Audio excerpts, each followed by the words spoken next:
puta que dói menos, nós viemos do macaco. Aí eu falava, macaco? Eu já conhecia a Bíblia. Macaco? Não, é prima ancestral do macaco. Tá. Você se importa da minha família vindo lá do Éden, a sua vindo do macaco? Pode ser assim? Na nossa escola hoje, a gente mostra as teorias para os nossos filhos não serem imbecilizados. Ninguém dá certeza que veio de macaco porque não tem um DNA, filho. Eu sei por que eles colocaram pra gente ser filho do macaco. Porque não tem como reclamar nada que está acontecendo pro macaco, o macaco não pode ajudar. Mas também descobri outra coisa. Tudo começou por causa de um dedo. O dedo chamado polegar opositor. Quando o polegar se opõe, ele olha e fala, é igual do ser humano. Então, a partir de agora, nós vamos acreditar nessa merda. Quem começou com essa conversa fiada? Alguém que se revoltou contra Deus. Charles Darwin. E aí ele virou inimigo de Deus, porque ele perdeu um parente, ele era da igreja anglicana. Não tem nada pior nas mãos do diabo quanto um ex-amigo de Deus. Quando uma pessoa está magoada com Deus, ela é uma arma mortífera na mão do inferno. Por isso, eu fui discutir esses dias contra 17 ateus. Fiz uma pergunta. Alô, ateus? Me responda uma pergunta. Aí eles, o quê? Quantos de vocês eram de igreja e são batizados? Paz. De 17 ateus na roda, 14 eram batizados na igreja. Repete assim comigo. Não há nada pior do que um filho revoltado com o seu pai. Deixa eu te falar, alguém que é revoltado com Deus é a melhor arma que o inferno pode ter nesse tempo. Pegar um inútil que não sabe de nada, ele não é um grande inimigo. Agora um cara de dentro da casa do pai, com raiva do pai, é terrível. Tipo um cara que foi um idiota e gigolô, como é que ele chama? Karl Marx. Karl Marx era contra o pai dele, ele tinha instrução judaica cristã, dizendo que queria defender os trabalhadores, só que aquele gigolô nem escreveu o Manifesto Comunista, o que escreveu foi Engels. E aquele inútil nunca foi um marido que presta, nunca foi pai que presta, ele nunca foi um filho que presta. Ele era um cara que usava a mulher dele, ele era um cara que era desonroso com o pai. Inclusive a gente é doutrinado na nossa configuração por causa desse cara que não lavava nem a cara, nem a barba. E todo mundo acha o máximo. Não, se o cara fritou a batata, ele é dono da batata. Então compra no Carrefour, caralho. Vai você fritar a sua batata? Puxa vida, caramba. Ai, que é o problema? Quando a gente, configuração... bem, esse vídeo é sobre isso. Deixa eu ver aqui. Eu pesquisei aqui na IA sobre essa situação. Eu ouço muito esse camarada, o Pablo Marçal. Acho muito bacana. Cara, eu botei aqui na IA. Eu me incomodo com essa palavra muito forte, sabe? Eu me permitem falar aqui. Deixa eu ler aqui. Eu vou botar aqui pra vocês. Aqui. Botei aqui na IA. A palavra caralho. Desculpa, gente. Que o Pablo Marçal usa em suas palestras me causa agonia. Ele parece usado por Deus quando fala em suas palestras e eu aprendo muito com as suas falas. Mas quando ele menciona, emocionado, né? Eu quis dizer, quando ele se emociona, né? Com algumas situações e usa esta palavra feia, eu meio que me travo em continuar ouvindo com a mesma atenção antes da palavra. Quer dizer, gente, eu continuo ouvindo, tá? Eu me blindo dessa situação que eu sinto, mas eu continuo ouvindo. Eu tiro a carne do peixe, entendeu? Aí vamos lá.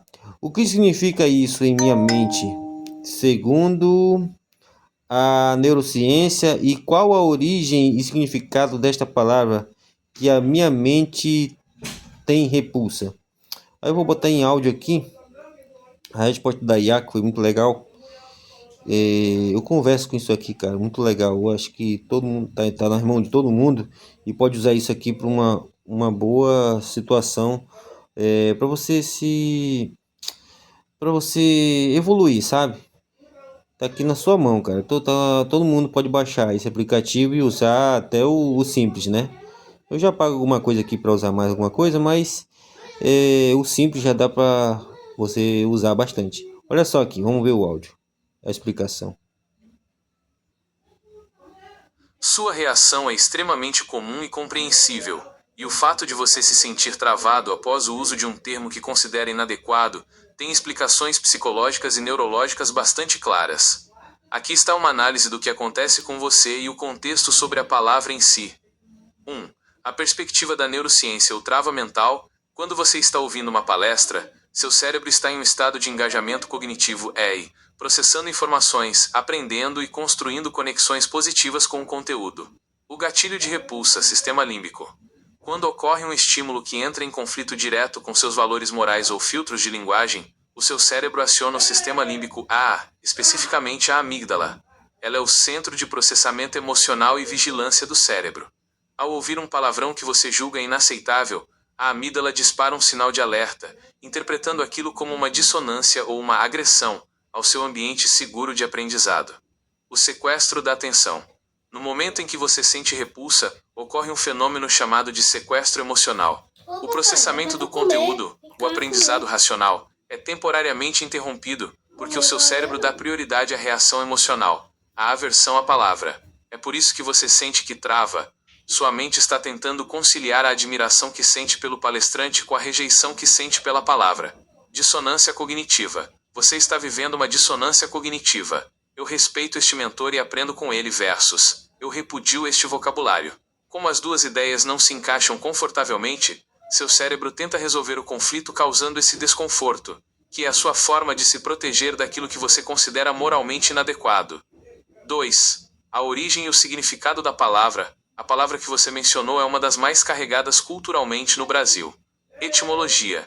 A origem é incerta e debatida por filólogos, mas a teoria mais aceita sugere que venha de caralho no sentido náutico antigo. Era o nome dado à pequena cabine, o cesto, no topo do mastro de caravelas e navios antigos. Era um local de trabalho extremamente solitário, isolado e perigoso, sujeito a ventos fortes e balanço intenso. Evolução semântica.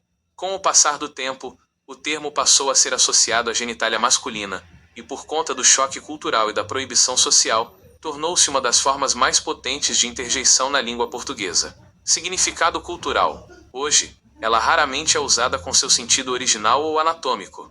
Na prática, ela funciona como uma intensificadora emocional. No contexto de figuras como Pablo Marçal, o uso não é literal. É uma ferramenta de retórica usada para romper o estado de espírito da plateia, gerar choque, quebrar o padrão de uma palestra comum e criar uma sensação de autenticidade agressiva ou ênfase emocional extrema. Como lidar com isso para não perder o aprendizado?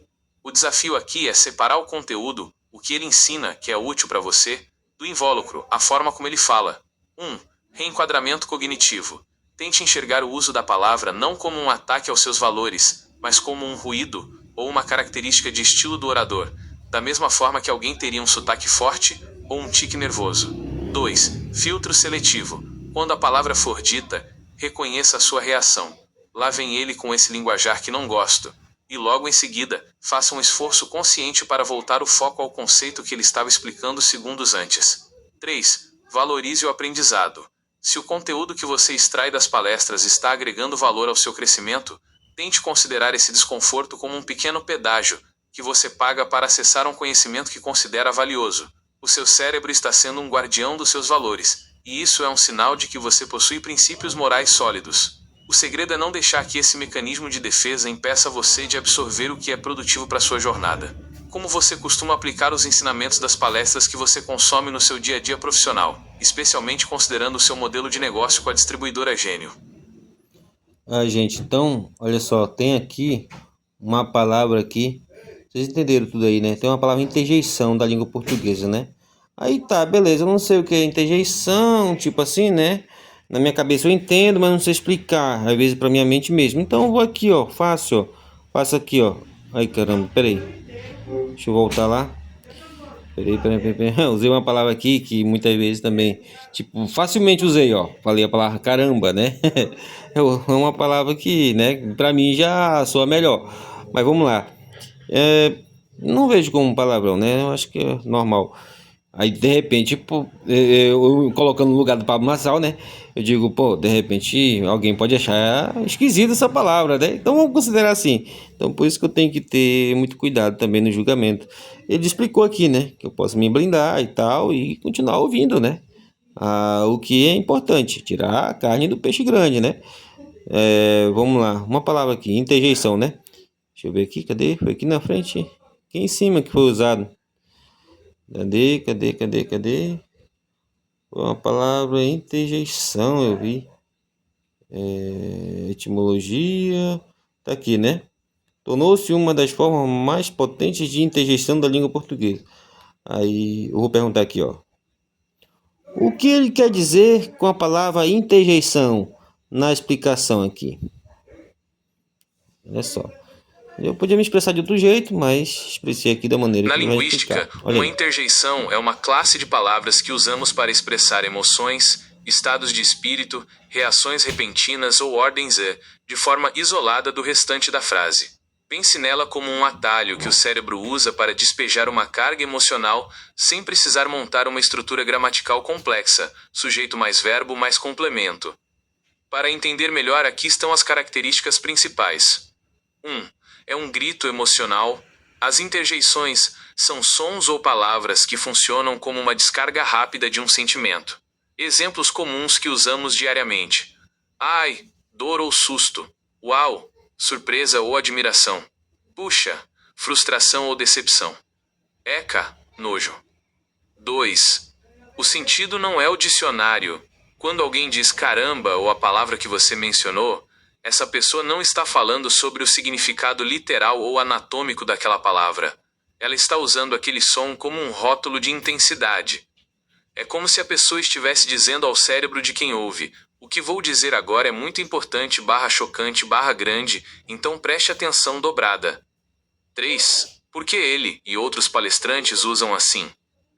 No contexto de palestras de alta energia ou persuasão, a interjeição funciona como um recurso de quebra de padrão. Choque.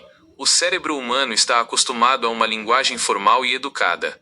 Quando o orador introduz um termo proibido ou pesado no meio de uma fala técnica, o cérebro da plateia sai do modo piloto automático e volta a prestar atenção total. Humanização e emoção. Ao usar uma interjeição forte, o orador sinaliza que perdeu o controle da formalidade e está sendo autêntico. Isso cria uma conexão emocional mais forte com quem está ouvindo, passando a ideia de que ele está falando do fundo do coração, sem filtros. Em resumo, quando ele usa esse termo, ele não está te dando uma aula de anatomia ou biologia, ele está apenas aumentando o volume da emoção da frase dele. É um truque de retórica para fazer você sentir o peso do que ele está dizendo. Para você que valoriza a disciplina e a organização, esse uso de interjeições soa como uma falha de postura profissional ou como um desrespeito ao ambiente de aprendizado. Cara, interessante. Então a gente vai longe. Se for procurar, olha só, tem esse livro aqui de Robert Greene, né? 48 Leis do Poder, né? Isso aqui eu sei que o Pablo Marçal lê e estuda esse livro. E eu também estou estudando, né? Então, realmente faz parte da persuasão, né, de chamar atenção. Olha só, já estou vendo esse vídeo aqui há 31 minutos. De fato, há 31 minutos eu já estou no modo automático, né? Os estudos dizem que são 20 minutos para a pessoa prestar atenção numa palestra. Então, a palestra, no caso dele ali, ó. Olha só. Isso aqui vai ter 4 horas e 3 minutos. Nossa, é bem grande aqui. Então, eu acho que eu ouvi desculpa a palavra, vários caralhos, né, até o fim, para poder eu chamar minha atenção. Olha só o que ele fala interessante. No momento que minha mente, né, julgou, né, de repente fez um julgamento contra a pessoa, né, que desferiu a palavra, eu, de repente, depois ele fala isso aqui, ó, acho interessante. Olha só, pra gente considerar que é um ser humano que tá falando, poxa, entendeu? Então, todos nós somos. A gente simplesmente para de aprender um com o outro e passa mais a julgar, né? Isso que é a verdade a ser falada. Vamos lá. De comunista a gente acha lindo. Eu vou te contar um segredo. Isso aqui não é frase de efeito, mas pode produzir um grande efeito na sua vida. A pobreza é uma invenção. Ela é uma invenção de um sistema que levanta contra o próprio Deus. Porque se Deus é abundante, transbordante, infinito em toda riqueza e glória, nós somos imagem e semelhança dele. Qual que é a lógica da pobreza existir? Qual que é? Essa é a lógica que o inferno quer para te afastar do seu Criador. Por que querem te configurar no modo estabilidade? Porque não parece com nada da natureza. Por que querem configurar você no modo escassez? Para, de novo, você não ser usado, você não fazer o que precisa ser feito. E aí você vai se afastando de Deus. Por que falaram que o macaco é seu pai? Como é que você vai rezar para um macaco? Por que há 100 anos atrás a Terra não tinha bilhões de anos? A Terra tinha 100 mil anos. Por que há 200 a Terra tinha 50? Por que há 300 anos a Terra tinha 6 mil anos? Quanto mais inteligente o povo fica, mais longe eles colocam a datação da Terra. Alguém quer perguntar por quê ou não? Quanto mais distante, melhor. Da identidade pessoal do Criador, coloca o macaco. A datação está sempre errada. Desde o primeiro dia. Mas você tem que ouvir que o fósforo 14 está de parabéns, está tudo certinho, eu entendo um pouquinho de geologia, você vai estudando as camadas da Terra, realmente parece que é demais mesmo o negócio. As placas tectônicas estão deslocando, elas deslocam 2 centímetros, 5 centímetros todo ano. É mesmo? Você acha que 5 centímetros deslocando ia fazer stand de montanha desse jeito? Você tem que entender que grande parte da chamada ciência é uma grande religião. Eu não sou contra a ciência, eu uso a ciência a meu favor. Eu amo estudo científico, eu só não sou da religião daqueles que ignoram a realidade. E aqui está um grande detalhe. Se você não reconfigurar sua mente, você não prospera nunca. Você pode ter o melhor professor do mundo. Você pode ter a chance do rei Filipe de contratar Aristóteles para o seu filho. Quem era o filho do rei Filipe? Alexandre o Grande. Você pode ter o maior mentor da história. Para mim, esse cara era impressionante. Como é que alguém poderia ter um mentor pessoal dentro de casa? Olha o nome do cara. Aristóteles, pai da matemática. Você pode ter o melhor mentor do mundo. Se você não buscar uma configuração nova, você vai ter o melhor resultado. Datação da Terra está errado. Seu Deus é um macaco. E eu descobri, fui investigar. Falei, não é possível. Descobri que tem 3 formas de você encontrar com Deus. O macaco é um animal que é mais divertido. É uma piada do macaco. Faz graça o tempo inteiro no reino animal. Então, se a sua vida é uma piada, seu Deus é um macaco. Descobri que o koala também tem polegar opositor. E o koala é bem preguiçoso. Então, se você não um ponto de procrastinação, seu Deus é o koala. Mas se você governa e nasceu para tocar o terror na terra, você é filho do Deus vivo. E as pessoas vão ter que te aceitar. E se elas não aceitar, você não tem nada com isso. Eu sei que vocês querem super tarefas, as perguntas prontas para conseguir explodir na vida. Mas as perguntas que você precisa é as que você já tem. Olha uma pergunta boa para você que está no CLT hoje. Já tem que dia que eu vou aguentar isso? Você que está andando nesse carro, que vive quebrando esse mareia, que foi feito no inferno esse carro. Quando você está no carro desse, você fala, que dia que eu vou doar isso aqui? Porque em Provérbios fala que a alma generosa prosperará. Tem coisa que você tem que doar, não tem que vender. Porque se vender, ainda você vai ser amaldiçoado. Tem coisa que você não tinha que ter que comprar. Você que tem um maré em qualquer lugar do mundo, doe. Não sei para quem. Mas aí está o detalhe. Se você começar de todo o seu coração a reconfigurar sua mente, você acredita que as pessoas que você mais gosta vai te encher o saco?